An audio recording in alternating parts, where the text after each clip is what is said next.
Quand vient l'été sur les marchés du sud de la France, il n'y a pas que les cigales qui chantent de bon matin. Allez dans le melon, monsieur, dame, on se régale, la tranche de miel est là. On le goûte ce matin, le melon de Provence. Il se mange en silence, les deux pieds dans la Durance, monsieur, dame. Vous imaginez ce melon comme il est bon, toute la saveur de la Provence, dans une seule tranche. Son nom générique n'est pourtant pas melon de Provence, mais melon charentais, en référence à l'une des grandes zones de production française. Depuis quelques décennies, il a même migré dans d'autres régions. En Occitanie, par exemple, où nous avons rencontré l'un des plus grands producteurs. Ici, nous sommes entre Montpellier et Béziers, plus principalement dans la région qu'on appelle le bassin de Thau, au bord de l'étang de Thau, là où se font justement les huîtres de Bousigue notamment. Force Sud, c'est une organisation de producteurs déjà, donc ça veut dire que ce sont des producteurs qui se sont associés. C'est à peu près en France 600 hectares de melons, donc environ 16 000 tonnes de melons produits dans l'année. Les melons de M. Josserand, on les retrouve en France, en Belgique et même en Suisse. C'est au bout de ce petit chemin bucolique, au bord d'une grande réserve naturelle, que nous allons pouvoir suivre un petit cours de botanique accéléré en plein cœur de ce que l'on appelle ici une melonnière.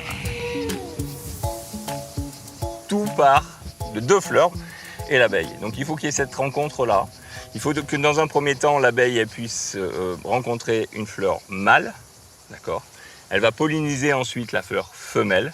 Voilà. Et c'est cette fleur femelle là qui va donner un tout petit fruit. Là celui-là, il a 5 jours à peu près. Celui-là a environ 10 jours. Voilà, on voit déjà l'évolution. Et celui-là, il a une trentaine de jours, peut-être 35, et il va être récolté dans 5 jours à peu près. Voilà. Contrairement à ce qu'on pourrait penser avec certains fruits, si on le récolte trop vite, il ne va pas mûrir dans une... Ah non. Si on l'a récolté non mûr, il ne sera jamais bon. Des abeilles totalement au service d'un fruit? Eh bien non, car le melon est avant tout un légume de la famille des cucurbitacées. Le melon, c'est une courge, hein. Voilà, de toute façon, il a même pas encore son calibre, vous voyez, on peut le couper, il va être vert, hein.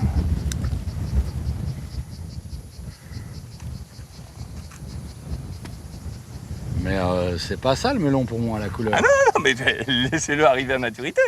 Celui-là, il doit pas être beaucoup mieux, hein. Celui-là, il doit être à peine rosé, hein. Il n'est pas encore tout à fait, mais c'est déjà beaucoup mieux, oui, c'est sûr. C'est-à-dire que la couleur orange arrive dans les 3-4 derniers jours. Le sucre arrive dans les 3-4 derniers jours. Donc c'est véritablement très très important de le récolter au bon jour. Mais comment savoir sans le couper s'il est bien orange? Petit conseil aux consommateurs. Ce que je vous conseille véritablement, donc c'est le pédoncule qui va donc craqueler. Le pédoncule, c'est la petite queue. Et avoir un produit dense.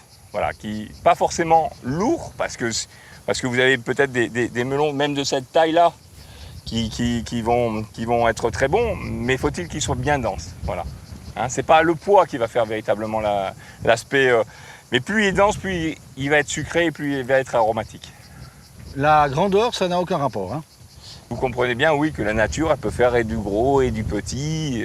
Voilà, c'est... Et plus on est gros, plus on est bon? Non, pas forcément. Pas forcément. Alors, par contre, plus on est petit, moins on est bon. On va peut-être le prendre comme ça. C'est-à-dire que les petits melons, ils sont rarement quand même à conseiller en termes gustatifs. Si la manière de produire et choisir son melon n'a pas changé ces dernières années, est-ce que les melons d'aujourd'hui ont les mêmes saveurs que ceux de notre enfance? Non. Aujourd'hui, les jeunes générations, en termes de goût, préfèrent un produit avec un peu plus de croquant, moins de fondant, et un produit plus sucré et qui dégage moins d'arômes. On a vraiment une rupture entre les jeunes générations et les générations un peu plus anciennes qui ont connu justement un melon un peu plus fondant et qui dégageait beaucoup plus d'arômes. À l'époque, on disait véritablement que choisir un melon, c'était une loterie. Aujourd'hui, vous avez une assurance qualitative minimum, c'est-à-dire qu'il est plus standardisé. Vous n'aurez plus des très mauvais melons comme on pouvait avoir à l'époque, mais vous aurez peut-être plus justement ce dégagement d'arômes qu'on pouvait avoir avant, mais qui n'est plus du tout au goût du jour de la nouvelle génération.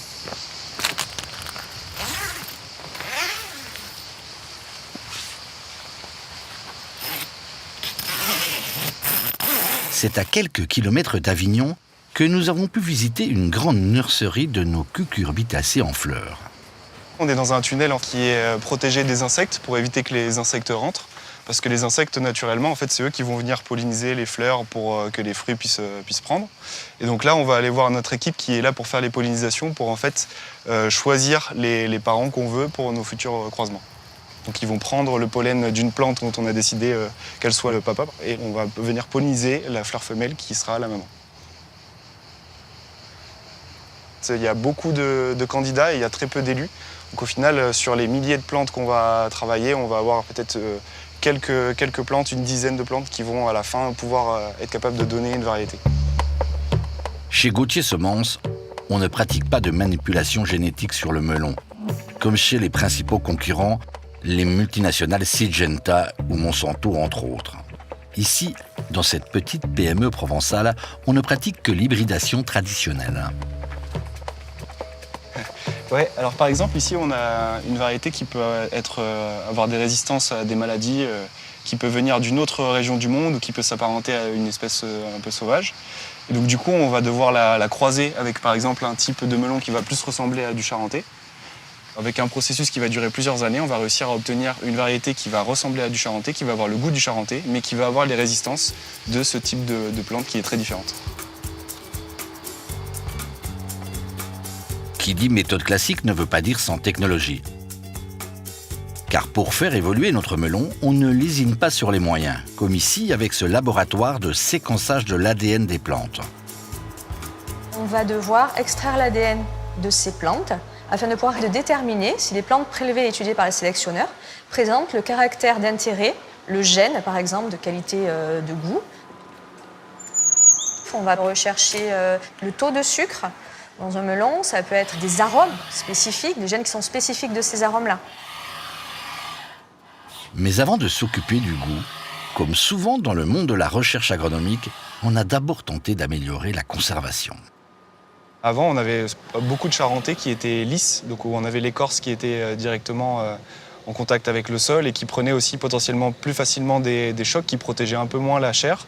Donc là, cette écriture, en fait, c'est une manière de protéger un peu plus le fruit, pour qu'il arrive sur les étals en meilleur état et que aussi la chair soit moins impactée et moins de chances par exemple de fermenter ou de prendre des arômes alcool ou d'être d'avoir un fruit qui est très peu ferme par exemple.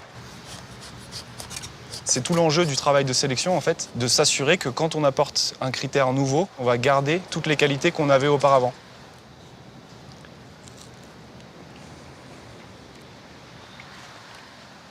Là on a une chair qui est ferme mais qui n'est pas non plus trop ferme, elle ne croque pas. Donc c'est ce qu'on va rechercher chez le charentais avec un peu de jus. Et puis on retrouve aussi un beau taux de sucre, une bonne sucrosité, avec des arômes un peu musqués, vraiment typiques du melon charentais qu'on peut retrouver dans ces variétés-là. Musqué, oui, mais pas trop, car pour flatter les papilles des jeunes consommateurs, les semenciers ont fait leur choix. J'aurais tendance à dire qu'il est plutôt moins musqué, peut-être avec des arômes peut-être un peu plus fruités que d'il y a 20 ans. C'est vrai que si on déguste les variétés anciennes, elles ont un goût peut-être beaucoup plus fort dans cet axe aromatique, on va dire. Alors que dans les variétés modernes, on a peut-être plus un peu des choses qui ressemblent plus à des fruits, à d'autres fruits. Mais où trouver des melons qui ont encore gardé les saveurs de notre enfance? Peut-être au pied de la capitale du melon charentais, à Cavaillon. À quelques kilomètres de là, au pied du Mont Ventoux, ce matin de juin, nous sommes en pleine récolte. Dans la famille Gérin, on cultive la star du melon depuis plusieurs générations. Ici, on a vraiment un climat et un sol qui est vraiment différent aussi du reste de la France. Il est mort le melon. Il y en avait beaucoup aujourd'hui? Ouais. Ça va? L'autre jour. Vous en oubliez pas des journées? Faut pas les oublier. La grosse différence avec le reste, nous, c'est notre Mistral. Le Mistral qui fait qu'on a moins d'humidité parfois en France. On a la chance de moins traiter qu'ailleurs parce que c'est notre anti-mildiou. En gros, quand il souffle, là, on risque rien. Il nous protège nos terres, il nous assèche toutes les maladies, tout ça, et ce qui fait que c'est une protection très bien. Et ensuite, qui fait qu'il ne fait pas trop chaud non plus. Un peu de Mistral fait un peu d'air et le melon ne va pas non plus cuire au soleil. Bon, pour le goût, c'est peut-être un autre élément qui sera le principal facteur. Et dans Melon de Cavaillon, il y a une vingtaine de variétés qui sont sélectionnées pour faire du melon de Cavaillon. C'est des variétés qui ont un côté qui se garde, mais surtout qui a un côté gustatif. Une sélection qui ne s'arrête pas là. Être un melon labellisé, ça se mérite. Ça c'est un melon de Cavaillon. Il n'a aucun défaut. Une belle robe, une belle teinte. Et celui-là, un melon avec un peu des défauts. On voit des taches, on voit le melon n'est pas parfait et du coup, il ne sera pas melon de Cavaillon. Le melon de Cavaillon, c'est un melon premium, sans défaut. À l'œil, au regard et surtout au goût. À peine récolté, bientôt emballé. Dans cette salle de calibrage, sur les 3000 tonnes de melons français qui y transitent, seules 600 tonnes auront droit au précieux sésame. Mais à une dernière condition. Un melon standard a une réglementation à suivre, une norme, et doit être avec un taux de sucre qui doit être supérieur à 10. Melon de Cavaillon, on est obligatoirement au-dessus de 13. Donc ça veut dire que le melon sera forcément sucré et sera les plus beaux melons du moment récoltés. Vraiment. Si tout va bien, d'ici une année, une IGP melon de Cavaillon devrait être validée par les autorités européennes. Selon la présidente du syndicat des maîtres melonniers de Cavaillon, cette reconnaissance devrait garantir aux consommateurs une assurance d'excellence. Le consommateur, en voyant du melon de Cavaillon sur l'étal par rapport à notre melon, n'a pas besoin de le choisir. Il est forcément mûr, sucré et à point. Ces melons triés sur le volet sortent d'ici à un coût d'à peine 20% de plus que les autres. C'est le prix à payer pour retrouver le goût musqué traditionnel du melon charentais. Reste à savoir si les grands distributeurs joueront le jeu en n'utilisant pas l'arrivée d'une IGP pour faire du melon de Cavaillon un produit de luxe, hors de prix pour la grande majorité des consommateurs. 30 francs, 3 activités, une spécialité locale. Il fallait de l'abnégation, de la détermination et de l'ambition pour que notre touriste ABE réussisse sa mission à Sion. Salut le Valais, toi et moi on va passer la journée ensemble. On m'a confié une mission, faire 3 activités et découvrir une spécialité locale, et le tout pour moins de 30 francs. On verra si j'y arrive. Allez, c'est parti. Première activité, le lac souterrain de Saint-Léonard. Prix d'une entrée plein tarif, 12 francs. Avec 300 mètres de longueur, 20 mètres de largeur et 10 mètres de profondeur, c'est tout simplement le plus grand lac souterrain naturel et navigable d'Europe. Des truites ont été introduites par l'homme pour vérifier la qualité de l'eau. Seulement, comme il n'y a rien de comestible dans cette eau, c'est à l'homme de les nourrir. La visite guidée en barque dure une demi-heure. Ici, la température ambiante est de 15 degrés, parfait pour se rafraîchir en temps de canicule, mais mieux vaut prévoir une petite laine. Bien de cette petite croisière, je trouve ce lac souterrain à la fois très beau et très apaisant. Pour la deuxième activité, direction Sion. 10 minutes de train plus tard et 3,60 francs le billet plein tarif, me voici dans la capitale valaisanne. Après avoir parcouru la vieille ville, le bourg médiéval et monté la colline de Valère, qui offre une vue imprenable sur la cité sédunoise, je vous propose de découvrir cet édifice emblématique, iconique, la basilique Notre-Dame de Valère. L'intérieur date du XIIIe siècle, c'est un voyage au Moyen-Âge. Et c'est un bon plan puisque l'entrée est gratuite. On y trouve le plus vieil orgue jouable au monde. Ça fait quasiment 600 ans qu'il est là. Il a été construit dans les années 1430. Non, je rigole. Il n'y a personne qui joue de l'orgue en ce moment. C'est moi qui l'ai rajouté au montage. Mais cet enregistrement provient effectivement de cet orgue-là. Autre élément remarquable, cette clôture maçonnée qui sépare la nef du chœur, comme le clergé des fidèles. Ça s'appelle un jubé et c'est l'un des tout derniers du XIIIe siècle existant encore en Europe. Troisième activité, juste en dessous de la basilique Notre-Dame de Valère, le musée d'histoire du Valais. Prix de l'entrée plein tarif, 8 francs. Le musée retrace 50 000 ans d'histoire du canton dans 27 salles avec plus d'1 millier d'objets, maquettes et dessins.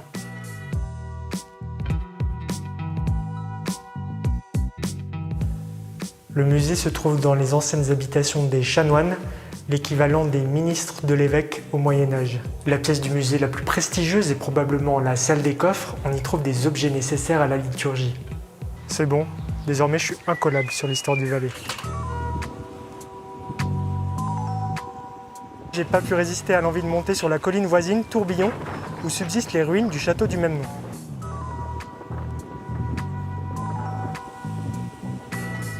C'est l'heure de l'apéro, place à une spécialité locale, les croustilles de Sion. Ce sont des chips de pain de seigle. Prix du panier, 4 francs. C'est bon, mais c'est un peu sec. Sion est niché au cœur d'une des plus importantes régions viticoles de Suisse.